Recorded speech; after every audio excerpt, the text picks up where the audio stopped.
अस्सलाम वालेकुम स्टूडेंट्स। मेरी आज की जो मोटिवेशनल वीडियो जो मैं बना रही हूँ वो स्पेशली जो है स्टूडेंट्स के लिए तो मैं बनाती ही हूँ, लेकिन आज स्टूडेंट्स के साथ साथ स्टूडेंट के पेरेंट्स के लिए भी है कि वो कहाँ पर जो है वो अपने बच्चों पे केयर नहीं कर पाते हैं, या कहाँ पे वो चाहते हुए भी उनके साथ ऐसा हो जाता है कि उनके बच्चे जो है वो सही से रिज़ल्ट में मार्क्स सही नहीं लेकर आते, तो कहाँ पे क्या मिस्टेक्स हो जाती है। तो आज मैं वही चीज़ जो है अपने लेक्चर में लेकर आई हूँ। तो अगर आप जानना चाहते हैं कि कहाँ पे क्या मिस्टेक्स होती है या कहाँ पे किस पॉइंट पर हमें क्या करना चाहिए, तो अगर आप जानना चाहते हैं तो आपको मेरी वीडियो को पूरा सुनना पड़ेगा। तो चलिए मैं अपना लेक्चर स्टार्ट करती हूँ।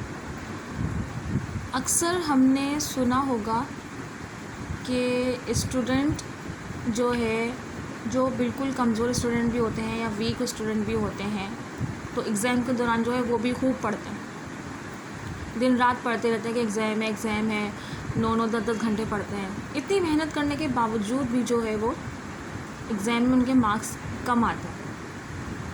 ये मैं उन बच्चों की बात कर रही हूँ जो कमज़ोर होते हैं, थोड़े वीक होते हैं, जिसमें जो पढ़ाई को सही से समझ नहीं पाते।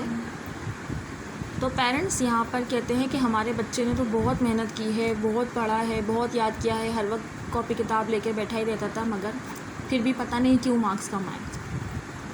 तो यहाँ पर मैं बताना चाहूँगी कि ऐसा क्यों होता है। तो पेरेंट्स यहाँ पर गौर से सुने कि आपने अपने बच्चे को ये ज़रूर देखा है कि वो इतने लंबे टाइम से पढ़ रहा है, पर क्या आपने वो देखा कि वो जो पढ़ रहा है वो उसकी समझ में आ भी रहा है या नहीं। ठीक है, पहला तो ये हो गया कि जब वो इतना पढ़ रहा है तो क्या उसकी समझ में आ रहा है, वो जो याद कर रहा है क्या वो समझ के याद कर रहा है या बस रट्टा लगा रहा है। ठीक है, तो मैं आपको पहले ही बता चुकी हूँ कि स्टडी का पहला स्टेप ही ये होता है कि जो भी चीज़ आप याद कर रहे हैं, चाहे वो रिटन में हो चाहे वो ओरल में हो, उसको पहले आपको समझना पड़ेगा, जब जाके वो आपको याद होता है। ठीक है, सेकंड स्टेप ये है कि जो स्टूडेंट्स जो है शार्प माइंड के होते हैं, फॉर एग्ज़ाम्पल कि एक टीचर जो है, एक क्लास में 40-50 स्टूडेंट होते हैं। ओके, अब उन 40-50 स्टूडेंट को जो है वो एक ही टीचर पढ़ा रहा है, एक साथ सबको एक ही जैसा पढ़ा रहा है, मगर कुछ स्टूडेंट बहुत अच्छे मार्क्स से पास हुए हैं, कुछ नॉर्मल मार्क्स से पास हुए हैं, कुछ ने पोजीशंस हासिल की है। तो ऐसा क्यों?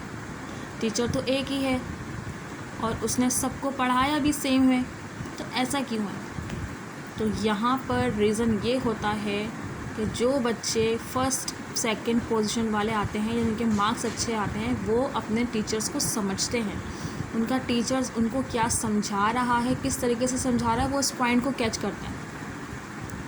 ओके, एंड जिनके मार्क्स कम आए हैं वो क्या पता वो पढ़ने की कोशिश करते हो मगर अपने टीचर्स के मेथड को नहीं समझ पाते हो, या कुछ स्टूडेंट्स ऐसे होते हैं जो पढ़ने तो आते हैं सिर्फ ये करने के लिए, हाँ स्कूल जाना है और हमें पढ़ना है, लेकिन पढ़ाई से कोई लेना देना नहीं है।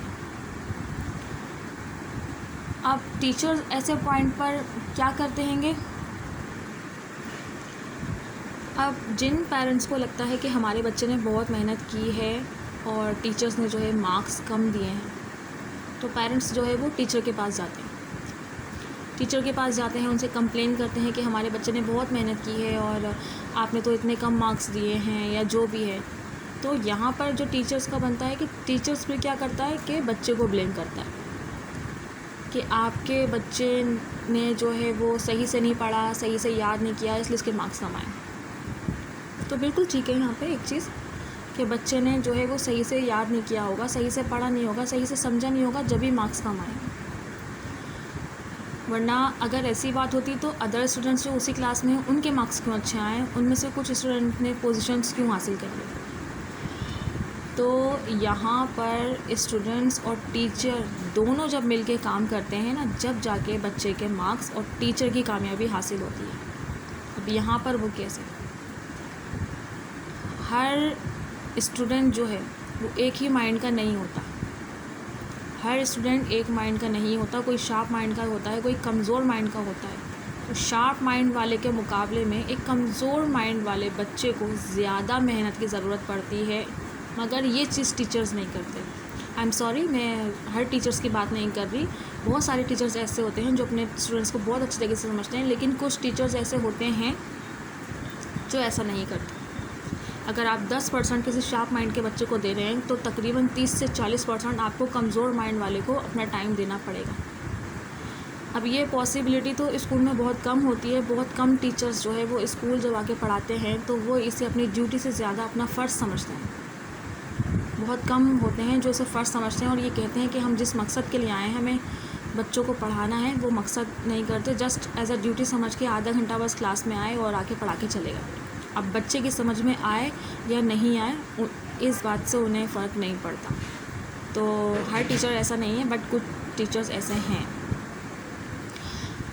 फिर पेरेंट्स क्या करते हैं कि उन्हें जब स्टूडेंट जाके अपनी पेरेंट्स से कहता है कि हमें समझ में नहीं आया, या हम कल अगर गए काम नहीं करा तो टीचर्स हमें मारेंगे या हमें डांटेंगे, तो फिर पेरेंट्स जो है उन्हें ट्यूटर देते हैं ताकि बच्चा वहाँ जाके जो है और टाइम दे, सही से पढ़े समझे।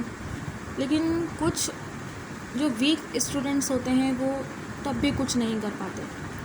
उसके बाद ऐसा क्या होता है कि ट्यूटर देने के बाद भी वो नहीं कर पाए, मार्क्स अच्छे नहीं ला पाए, सही से नहीं पढ़ पाए, तो यहाँ पे फिर स्टूडेंट के पेरेंट्स की ज़िम्मेदारी आ जाती है कि जब वो अपने बच्चों को ट्यूटर लगाएं तो वो ये देख लें कि क्या वो ट्यूटर जो है मेरा बच्चा क्या उस चीज़ को समझ पा रहा है, जो ट्यूटर मैंने उसको दिया है क्या वो उसे अंडरस्टैंड कर पा रहा है, क्या वो मेरे बच्चे को उसकी वीकनेस के लिहाज से पढ़ा पा रहा है। तो यहाँ पे ड्यूटी फिर स्टूडेंट की आ जाती है। तो प्लीज़ आप लोग जब आपका बच्चा पढ़कर आया करे तो आप देखा करें, उससे कम से कम पूछा करें कि उसने जो आज पढ़ा है उसकी कुछ समझ में आया भी है या नहीं। इससे जो है पेरेंट्स को पता चल जाएगा कि उनका बच्चा कितना वीक है, उसे कितना समझ में आता है।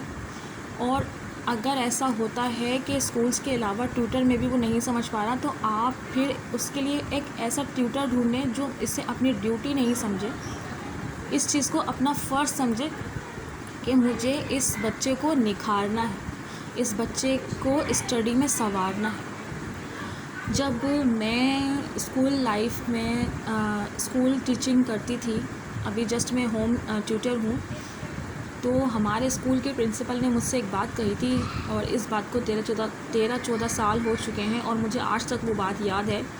और उस बात को जो है मैंने कैच करके अपने माइंड में आज तक रखा हुआ है और उसी बात को लेके मैं अपने स्टूडेंट्स को पढ़ाती हूँ। उन्होंने मुझसे ये कहा था कि असल टीचर है क्या, असल टीचर है कौन? तो असल टीचर वो है जो एक नकारा, एक कमज़ोर दिमाग वाले बच्चे को संवार दे। असल टीचर ही वही है।